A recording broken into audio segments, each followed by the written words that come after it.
So the spline update. If your porter spawns on this test track, it might be in the way of any objects that are in this vicinity. So if you're gonna toy around with the spline demo, just remove this stuff. But do be warned, anything that you use here for this test track will not be saved. So anything like this won't save if you reload the game. To make new splines, you would simply go to your construction menu, and then on the top left there would be track construction. And I just go for a 3-foot rail because I always find you can just put it right under the pins where the porter's linkage is, and you can set your track corresponding to how it is, but that curve is just so much nicer than what I'd ever placed before, even if that's not perfect placement. But when you're building with the new track tools, if you accidentally press right click or you're stuck with this, just press right click and it gets rid of it.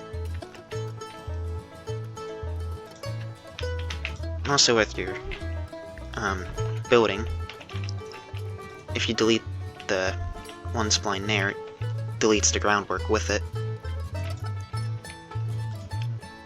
But you have to keep going back in and out of this construction menu just to place a new spline segment each single time you're going to build this darn thing.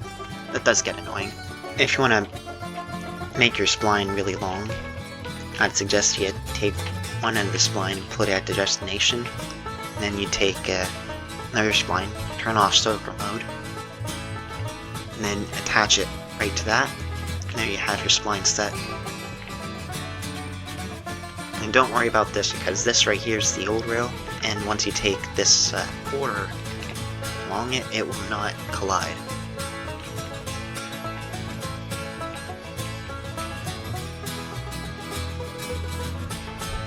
Just like that, it hasn't collided.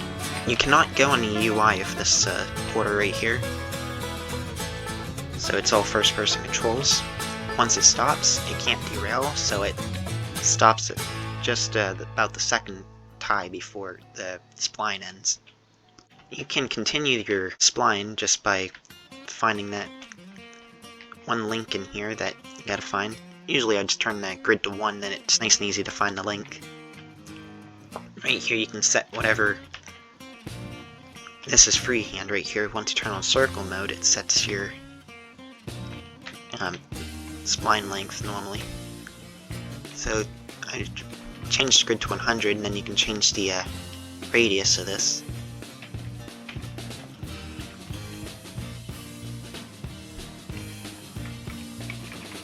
You can see it move to the left a bit.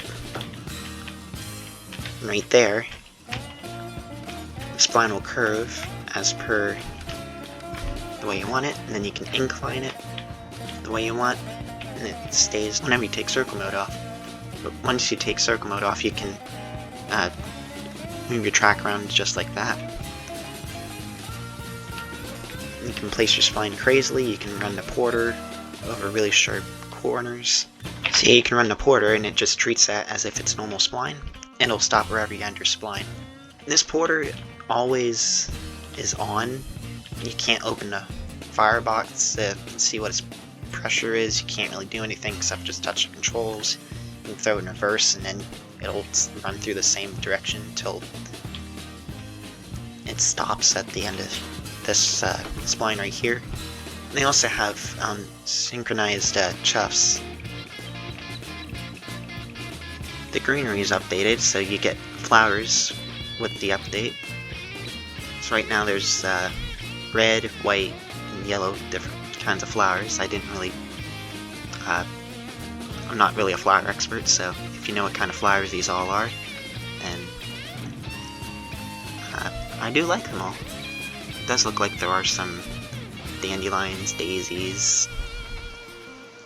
And for your track construction tools, there's 4 new different splines you can set with varying groundworks to none and the switches.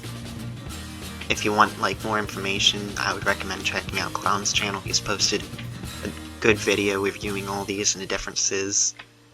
So the Link to that video would be on the top right of this video right now if you're curious on knowing any more about these new splines. First embankment is short and a little wide, but as seen it's also the same one that's set up on this.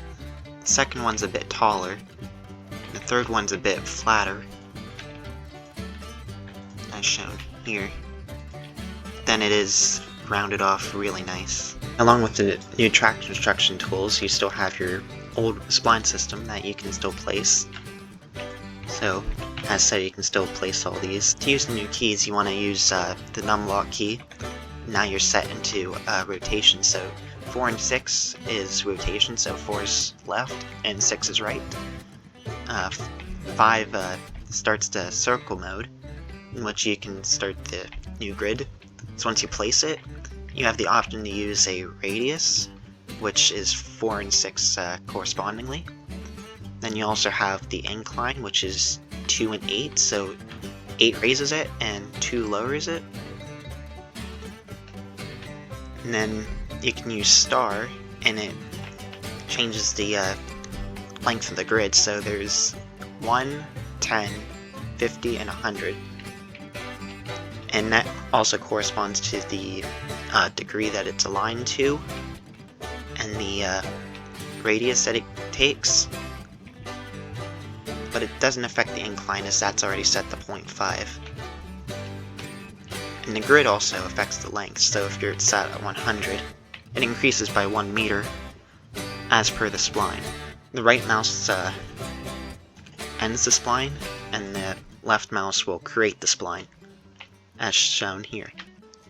And then once you continue your spline, it already presets, so you can't mess this up. It's like using the old system, where you'd take the rail, and then once you have it locked here, you press Alt, and then it stays still. You also have new bridges too. So you have your bridge that you had before, but with the track set to it, it's really pretty compared to the old trestle that you had. And it already has the rail deck right on it too. Yeah, that's so much nicer. The same goes for the steel bridge. You used to have that, but now you have this new steel bridge, which shows invisible on the bottom, but you still see the spline part of this. So once you set it, it does extend out a bit further than it usually is supposed to, but it still sets it nice. I mean, seems like they kept the old texture for the bridge. They used the new rail decks for this. Well, the walls are also the same too. But once you place it, they show the ties too. So the new bridges, you have a new bridge as if it's brand new, and they all have their own rail decks set to them, as well as a sidewalk here that you can walk along your locomotives too. There's new, there's fireproof red, which is nicely painted red. You have a creosote bridge, which has the creosote protection on the wood. Then you have old, which is an aged bridge. As you can see, it's weathered a bit.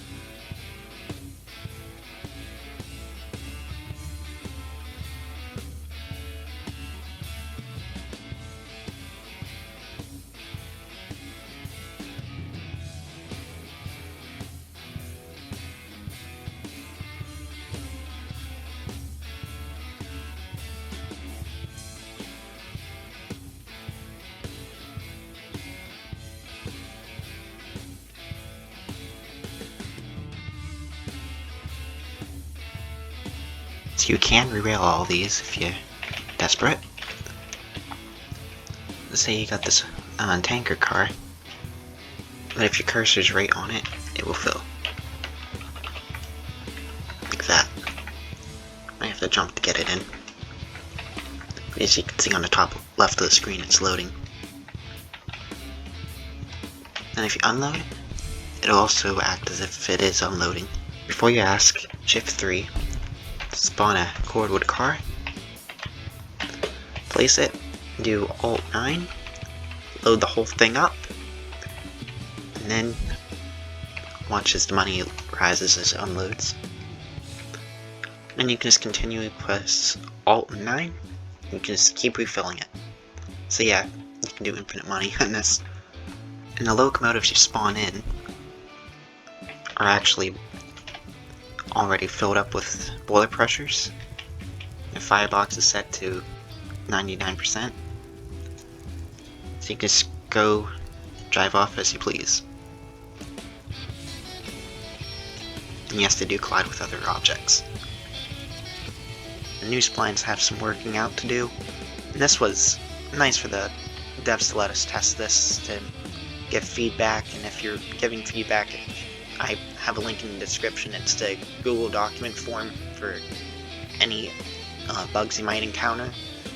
So if you find any bugs, just fill out the form and submit it to the devs. I'd like to thank you all for watching, and I hope to catch you all later. See you guys.